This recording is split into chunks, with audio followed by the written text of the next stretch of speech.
So good evening, everybody. Like all good presentations, we're going to start with a video just to make sure everybody's awake. So let's do that.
So we're going to talk about the role of satellite in the digital society of tomorrow.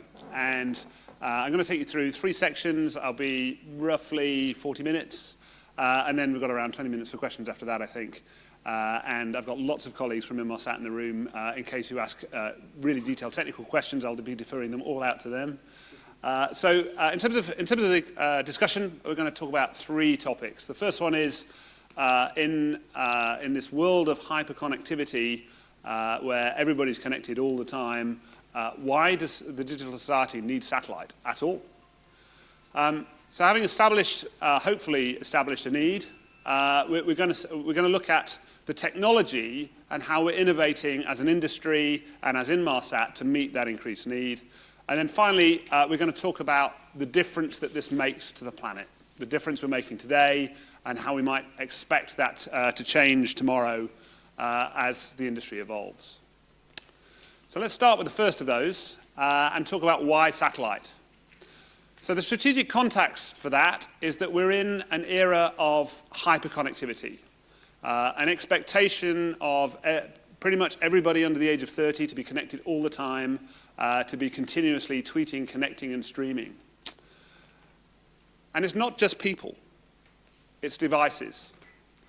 It's an environment that's driven by smart machines where you've got billions of devices being connected all the time, talking to each other all the time, machine to machine, and creating the Internet of Things.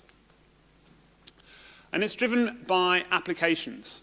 And in particular, what drives the need for very large amounts of connectivity is the desire of people to be able to download data and move data around between those applications at all times. So you're talking about billions of data driving billions of devices driving billions of bits of data. Now, if you add all of that lot up, in terms of the demand for data connectivity, the demand for data connectivity is growing so rapidly that it's measured in extrabytes. Now, I had to look up what an extrabyte is. Anybody happen to know?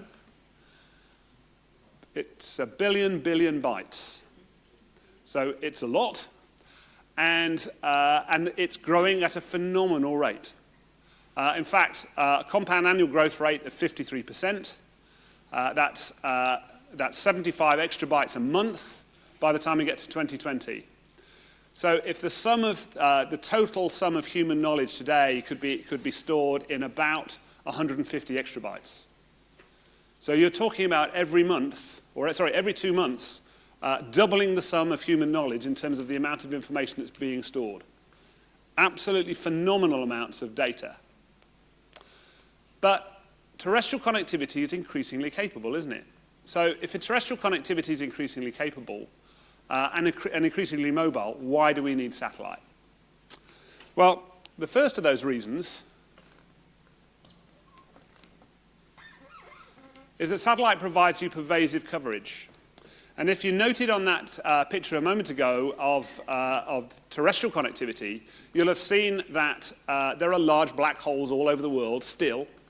And even today, we've got 4 billion people who are unconnected to that network, as well as many tens of billions of more devices. And that's growing rapidly as the population grows. And one thing that I found really surprising was the challenge of the digital divide is getting worse, not better. And the driver behind that is the fact that as you move from 2G to 3G to 4G to 5G to whatever comes next, the sizes of the cells are getting smaller and smaller and smaller, and the base stations are getting more and more and more and more expensive. So what that means is if you live in a place where there's high population density, your local mobile phone operator is rolling out your 5G base station, and you've got this fantastic data connectivity, and it's all marvelous. And for large swathes of the population, it's fantastic. But the distance away from those population centers that has that super fast connectivity is dropping off faster and faster and faster as they go through the generations. And what that means is there's a gap as soon as you start to get away from the major population centers. And that's where satellite starts to get exciting, because it offers consistent, universal, ubiquitous coverage. On land, that fills in the gaps. In the sea and in the air, it's the only form of connectivity you can have, and therefore it's absolutely essential to make a world that is completely connected. The second big driver around satellite is the need for mission-critical reliability for some of what you're trying to do. Now, this is a small proportion of everything. Not everything that we do is mission-critical. Watching Netflix isn't the most important thing in the world. But if you're controlling a network, or you're managing a ship, or you're flying an airplane, you've got to have very, very, very high levels of availability. If you're an ambulance and you're going to a crisis, you can't deal with the fact that the cell site you're in might have been swamped. So what satellite can do is it can put additional capacity and additional power down and the ability to communicate wherever that hotspot might be, and it can allow you to achieve much, much higher levels of reliability if you blend it with terrestrial networks. That digital economy increasingly is connecting infrastructure, critical national infrastructure, power grids, water, sewerage, border security systems, Coast Guard. All of those things are long-term major investments. And nobody wants to go out and change a power pylon every 6 months because the technology's rolled on. People want consistent technology that's going to work for a long time. If you manufacture one of those really, really large diggers, the big yellow Caterpillar diggers, that's going to be around for 20 or 30 years. You want infrastructure that's going to allow you to track that over the long term. And satellite, which has very long capex cycles, meets those demands. We absolutely see that in our business today. We're still providing services that we launched 20 years ago because people are still using them and find it really difficult to move off them. Cyber is clearly absolutely fundamental to the digital economy. It's the greatest threat, it's the greatest vulnerability to making all of this digital society work. And what's great about satellite networks is they're walled gardens. Satellite networks you can control, and you can use them as overlays to terrestrial networks that can otherwise be impacted. And they can give you a much quicker way to recover. And we're seeing an investment in cyber and security as fundamental in all the satellite businesses. And finally, what's unique about satellite is it can broadcast. So you can update many, many, many devices all around the planet in one go through a broadcast message. And you can track things with location services even when they're out of connectivity with terrestrial means. And that's really exciting. If you're transporting something from China to London, if you've got the right satellite technology as well as the right terrestrial technology, you can track exactly where that container is all the way through from one end to the other. And not only that, you can track what's inside that container by device, so you know exactly what's where, at any time. And that can massively make differences to the economics of moving things around the planet. So all of that adds up to a growing requirement and a diversification of requirement for what satellites can do. And that's transforming our core customer needs, and it's also bringing new customers to the satellite market. All right, so that's why satellite. The question then is, if you've got this explosion of different requirements, what are we doing and how are we innovating from a technological perspective to meet that need? Well, from my perspective, there are really 5 critical technologies that are transforming the satellite business. And I'm just going to run through from left to right in terms of what they are, and then go on to explain how that's really fundamentally changing the economics of the satellite market. So the first of those is a technology called high-throughput satellite. Anybody know what a high-throughput satellite is?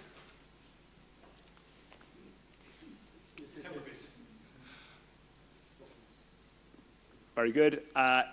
Funnily enough, a high-throughput satellite is a satellite that has high throughput relative to a traditional architecture. And it achieves that absolutely right in the room through spectral reuse, lots of small spot beams where you can reuse frequency and therefore get phenomenally more capacity through it.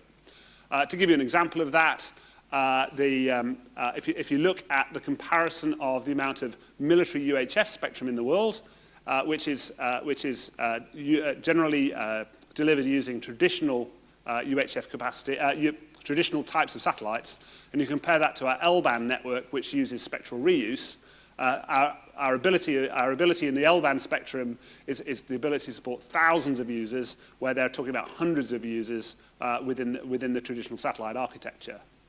So that's high throughput. Second one is moving up the frequency bands. As we've moved from C-band to KU band to KA band, we've had 2 different effects kick in, really help us put more capacity in orbit. The first of those is, as you move up the frequency bands, the bands are much larger, and you can get a lot more channels onto a satellite. But the second big advantage, as you move up the frequency bands, you can get the satellites much closer together on the geostationary arc. So instead of 6 degrees plus of separation you need to have in the L-band spectrum, at Ka band you can get down to 2 degrees of separation, and that means a lot more satellites on orbit to serve the planet. Makes a huge disruption in terms of the amount of capacity you can put up and out there. So the third one is onboard digital processing and phased arrays. The combination of these 2 technologies are increasingly prevalent. And what they allow you to do is to use that spectrum much more efficiently.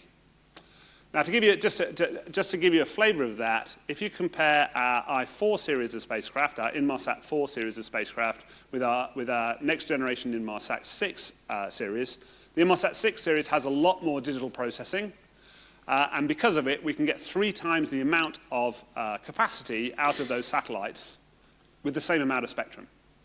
So a significant multiplication factor on how much you can get out. Then the final 2 factors play together, the all-electric satellite and reusable launchers.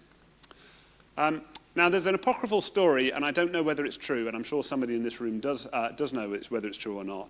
But the apocryphal story goes that the idea of the all-electric satellite became as a result of a satellite failure. So the satellite in question was launched, but it had a failure of its chemical stage that took it from a transfer orbit to a geostationary orbit.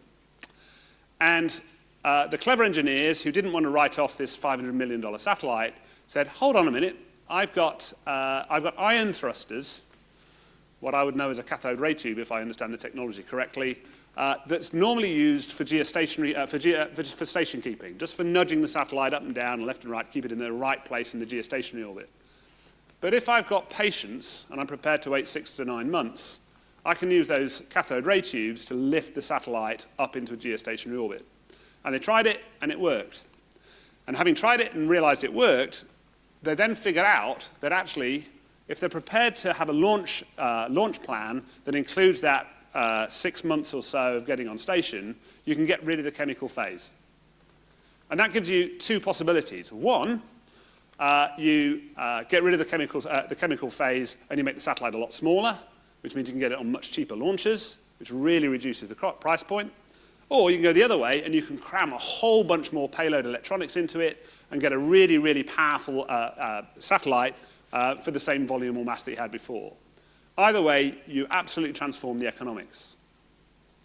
Then you multiply that again with the use of reusable launchers. Reusable launchers are really exciting for two reasons. One, because they use production line type technology to create them, which makes them far cheaper than handmade spacecraft. And secondly, if you can reuse a launcher that's worth $100 million and you can reuse it 10 times, that becomes a $10 million launcher.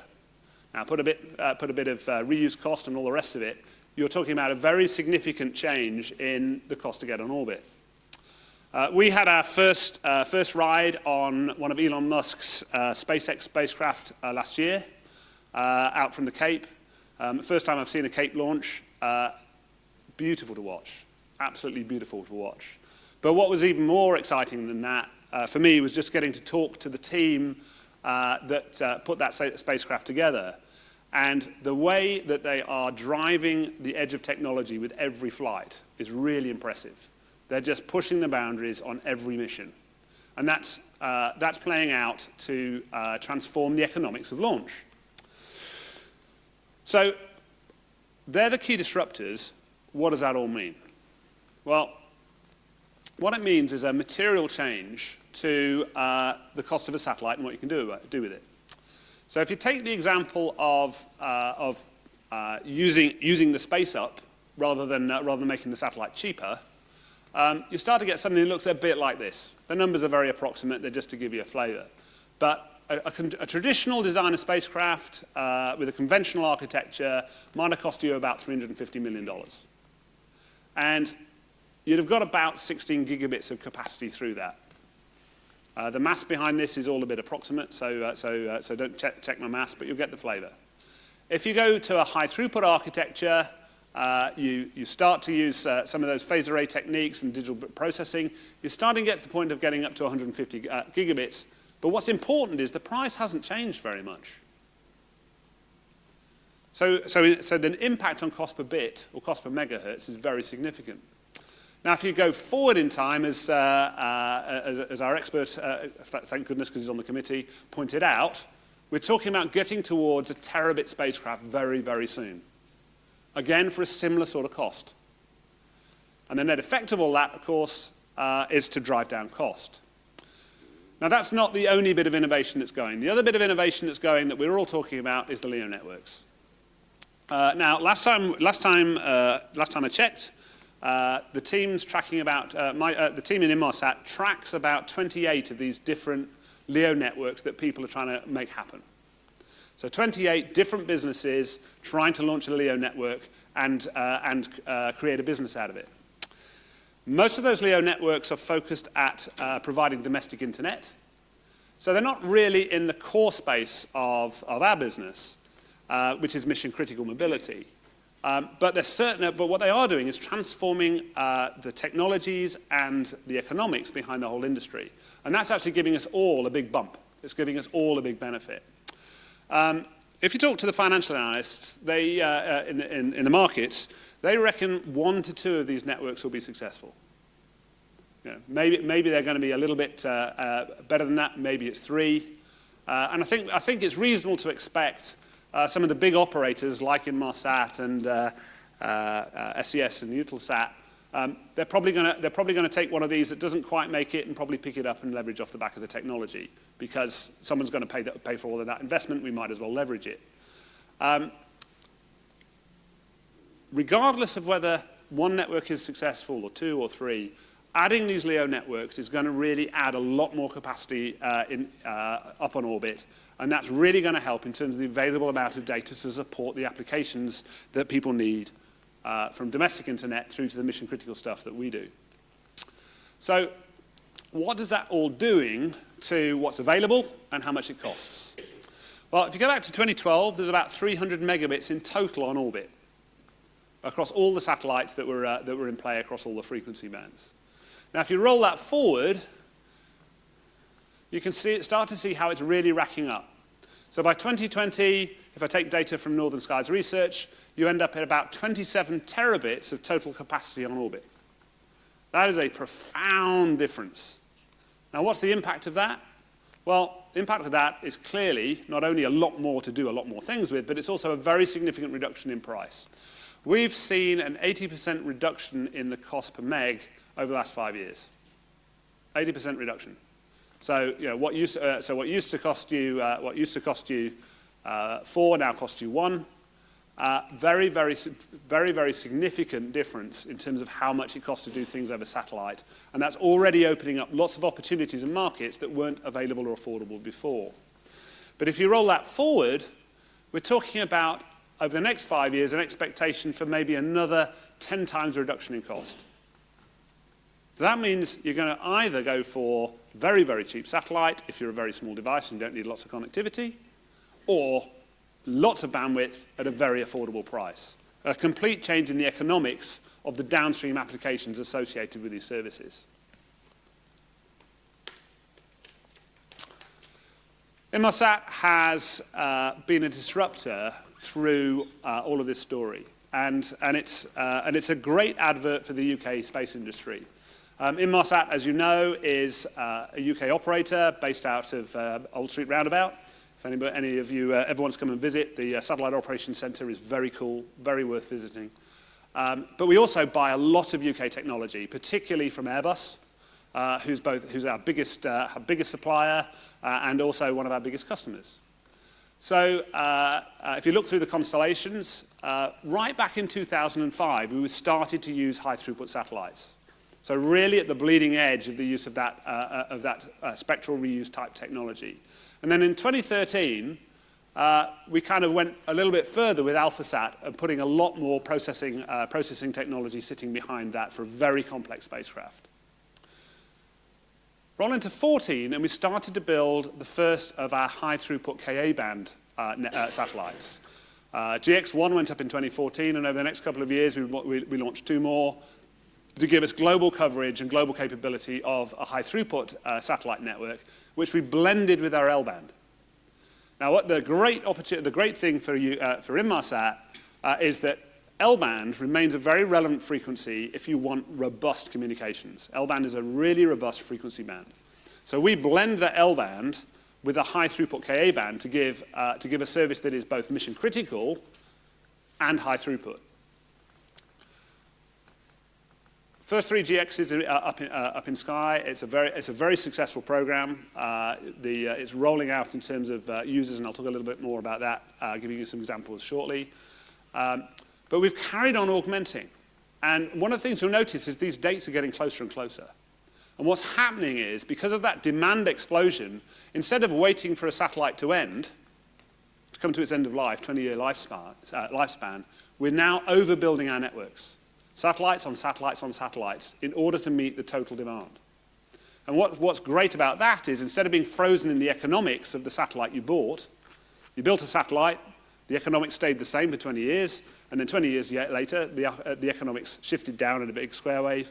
What we're able to do is blend these fleets of satellites to bring the blended cost per bit down. And that's making huge differences to what you're actually seeing in the market and what people can afford. So in 2017, it was an exciting year. I just talked about the fact that we launched our 4th GX in the Cape, but we also launched our Inmarsat S spacecraft. Now that's a radical transformation or diversion for Inmarsat, because it's part of our first hybrid network, which is an air-to-ground network. So that's specifically to address the aviation market. The antennas on the top of an aircraft communicate to that S-band satellite, but antennas on the bottom of the aircraft can also talk to a ground network, and that allows us to meet that explosive demand for consumer connectivity for aeroplanes, and I'll talk a little bit more about that in a moment. Roll forward to 2019. 2019, we're going to launch another GX satellite, GX5. That's a very high throughput satellite architecture. basically all of the stuff we just talked about on steroids, to really add a lot more capacity in the EMEA region, just to meet demand. And then in 2020, 2021, we're going to launch 2 more very high power, very complex spacecraft to augment our L-band constellation and put even more capacity into KA.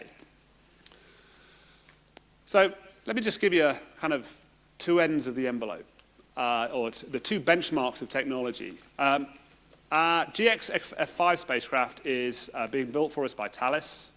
It's a very high throughput architecture, and it's targeted for launch in 2019. What's interesting about that is it's a very high throughput spacecraft, but look at the price point. Compared to those normal $500 million spacecraft, this thing's very affordable because it's gone down the smaller end of what's possible.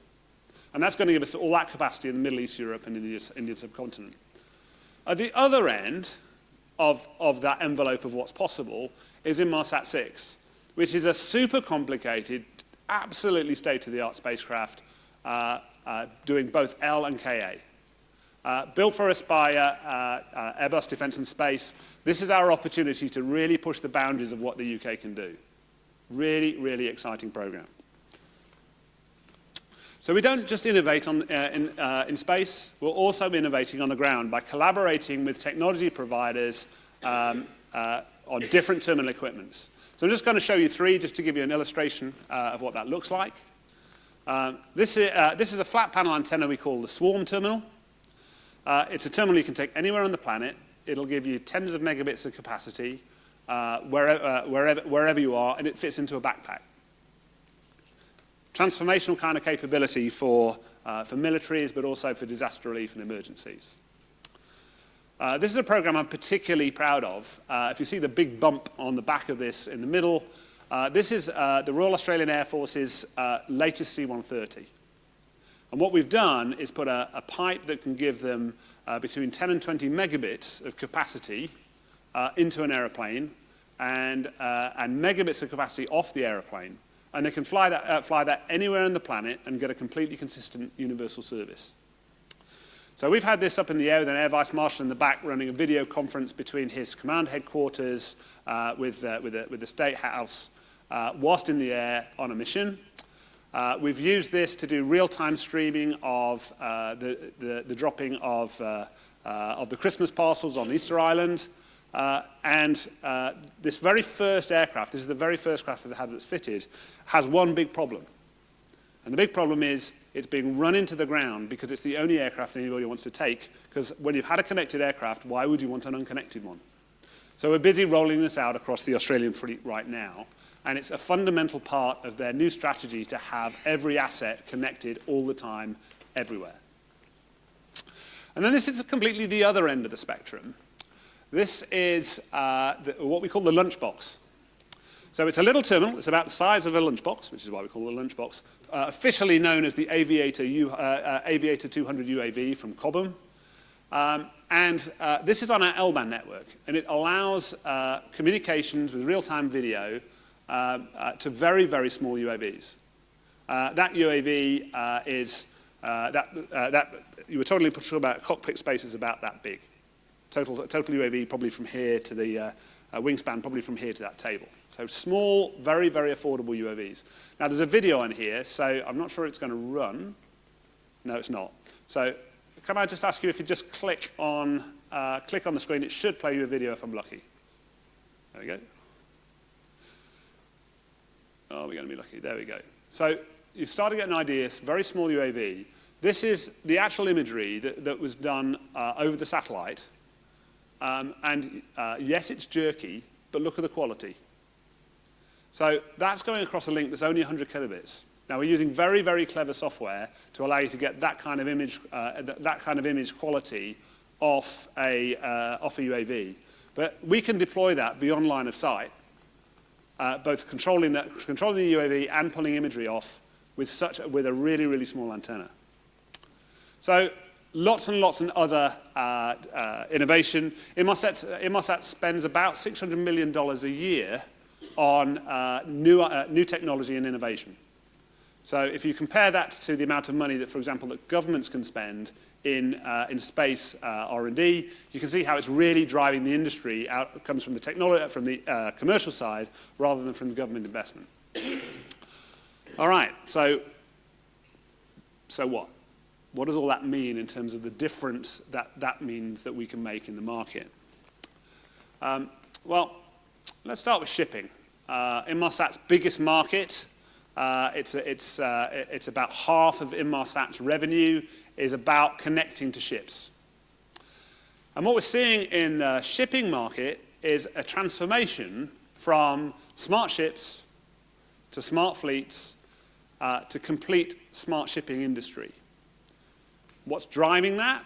Well, it's about the fact that these huge container ships or oil tankers are actually floating computer systems. They've got thousands of sensors with thousands of monitoring points that allows them to be controlled and managed very, very efficiently. It produces enormous amounts of data, and vast amounts of that data is being transmitted autonomously around the world back to the Maersk headquarters, where they manage the fleet in an optimal way. The net effect of that today is that Maersk is saving millions of dollars in terms of how much they're burning in terms of fuel. That's commercially very important, but it's also great for the planet because these things burn a lot of bulk diesel fuel, which is not very environmentally friendly. So pretty good for the environment, very, very good economically. Now that's what's happening now. Where are we going? Well, we're already working on studies with Rolls-Royce and with the big operators on completely autonomous ships. The autonomous ships are not ships that are driven by computer. They're actually driven by people, but the bridge of those ships are actually sitting back in the home port. So if you walk into the bridge of this technology exists today, and it's the experimental stage, but you can walk onto one of these bridges and it looks like you're actually sitting on the ship. Exactly the same, complete situational awareness in terms of video, all the sensors, everything, but actually you're sitting in Rotterdam. Why is that exciting? Well, it's really exciting for me in terms of two dynamics. One, it means that the crews get to go home at night. Now, that's great for quality of living if you're in the shipping industry, but it also transforms how much you have to pay a crew to do something like that. Completely different. The other dynamic is you actually get a massive security benefit because it's very, very hard for a pirate crew to come on and take one of those ships because actually from Rotterdam, the crew just turns the switch off, the ship becomes a brick, and then you just go and send the Navy in to go sort them out. Really, really safe and secure way of managing shipping. So transformational change to our industry, and that's coming really soon. I was shocked that they reckon the first of those 2020-21 completely unmanned ship. There might be a guy doing the painting. Same kind of technology is going on in aircraft. Exactly the same idea, shifting from smart aircraft to smart airlines to smart aviation.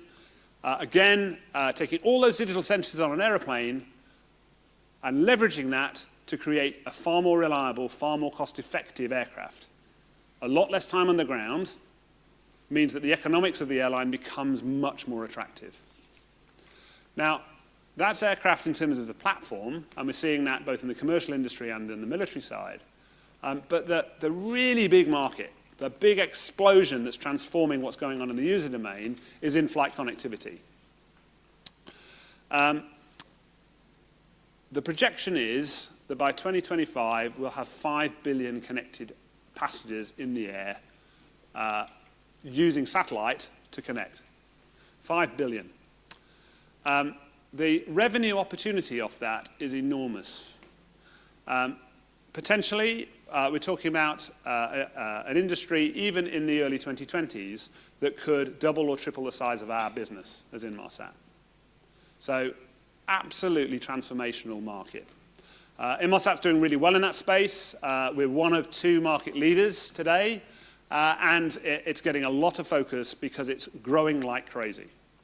What's driving it to grow like crazy is the fact that every airline in the world, bar none, now has a connectivity strategy, and every airline in the world is going through an acquisition cycle to select its operator. So by the time we get to 2020, all of that's going to play out. why is that happening?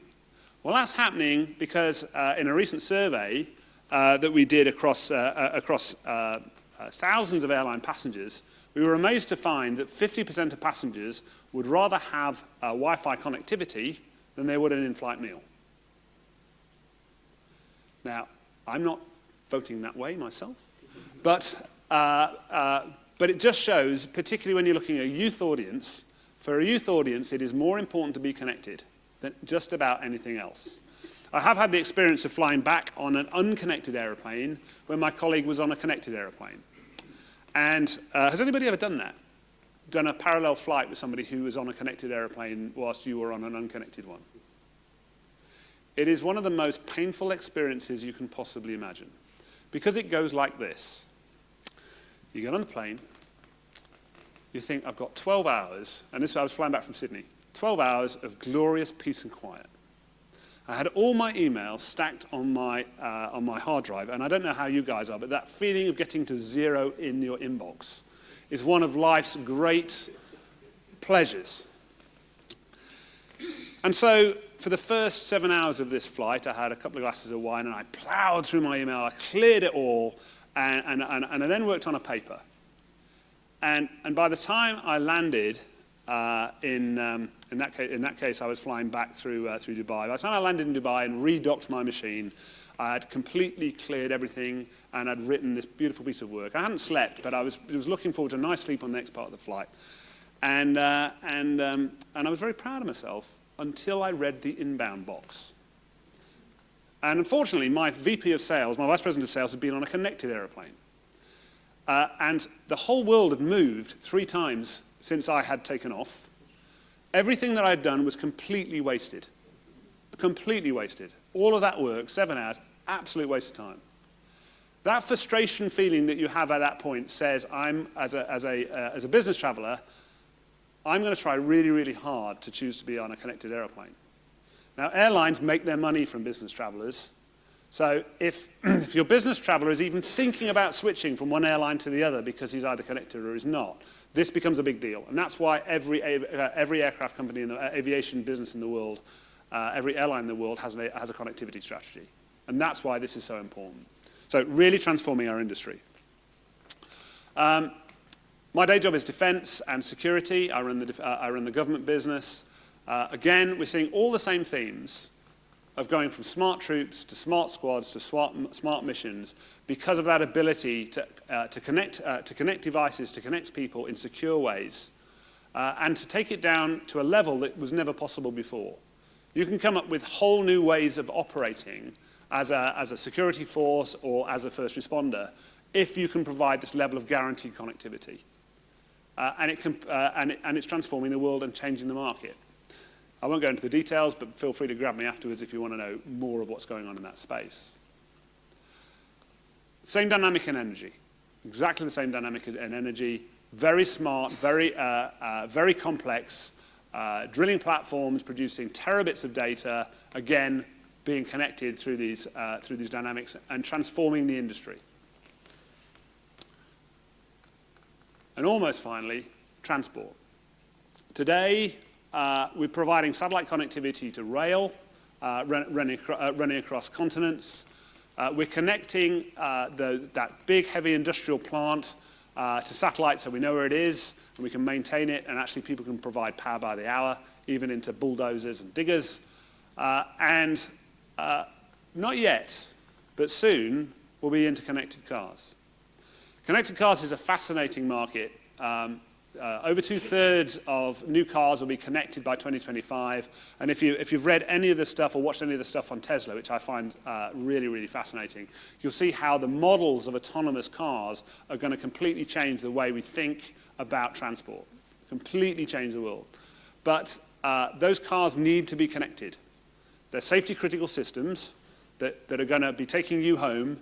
And you don't want that. That car to have out-of-date software or to have a cyber corruption bug in it. So providing connectivity to that is a great opportunity not only for terrestrial but also for satellite. So a little bit of time for that to come, but I think again that's going to be the next big wave after aviation. And then finally, smart ecosystems. The whole raft of secure infrastructure across government is an opportunity for satellite. And rather than me going through the details of that, I thought I would pick one story, which is the work that we're doing in Rwanda around smart agriculture. We're doing Rwanda is a fascinating place I can bore you with over coffee, but it's driving a lot of the thinking across the information systems thinking across the whole of Africa. And it's a huge opportunity, Africa. So we're working with President Kagame, the President of Rwanda, on a series of initiatives to use satellite technology to change what's possible. And let me just give you one example of that in farming.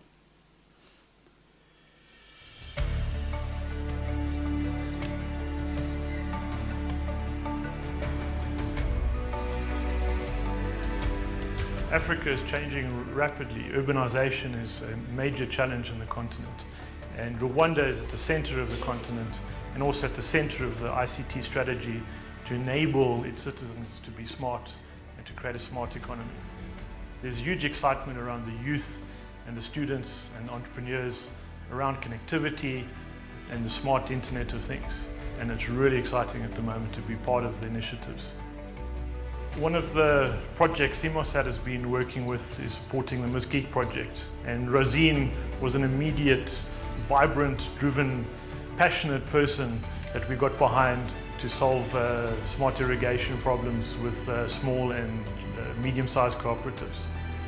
This involves measuring precisely how much water to apply at the right time, and Rosine is building the application environment to enable that. The Inmarsat team, they're sharing us information about sensors, satellites, and how we can use our technologies into solutions on the ground by going together on the field or teaching us different programming activities. That's helpful to us.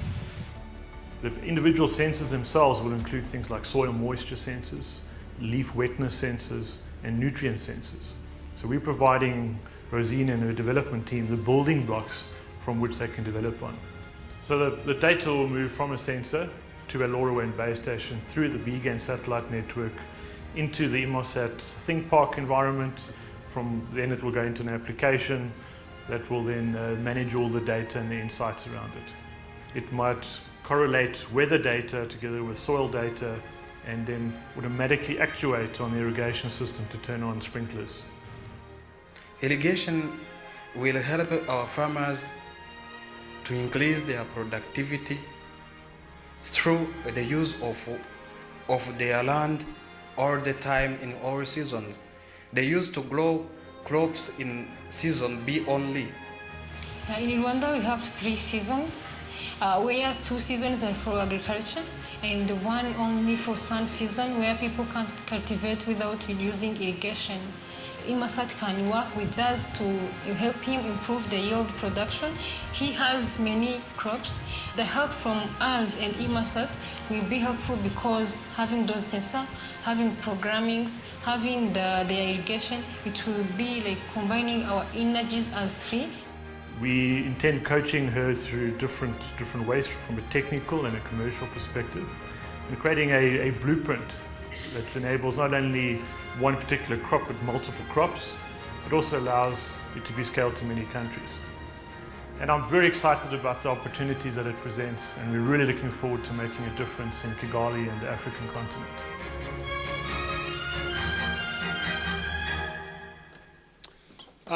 That's a very cool program. It's very cool because it's young Africans, and she is awesome, by the way. If you get to talk to her, she is amazing. It's getting young Africans using very, very cheap technology to transform yield of farms. Actually, all it is a set of little sensors that works out when the crop needs a little valve opening up that lets water out of a dam. It's that simple.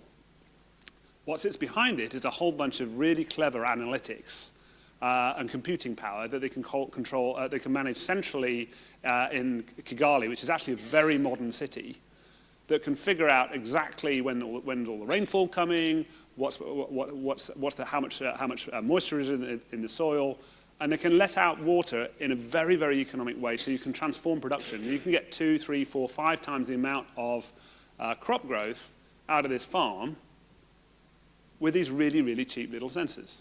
And that means this thing scales. And that's why it's such a cool project. And what we're loving about that is we're not figuring that whole thing out. We're just giving people building blocks to allow them to think about how they can solve difficult problems. And that's really cool, because you can think about how that scales. So, great program, great example of satellite. So, let me just finish with just kind of trying to summarize. The satellite industry is going through profound change at the moment. It's a really interesting time, lots of challenges, but if you look over the next 5 and the next 10 years, we're seeing an explosion of new demand with new opportunities. And what that's allowing us to do is to take the industry into whole new places we never thought of before. And as a result, it's a really, really interesting time to be in our industry. So for this room, that should be a reason to get excited. So it's going to be interesting. Thanks very much.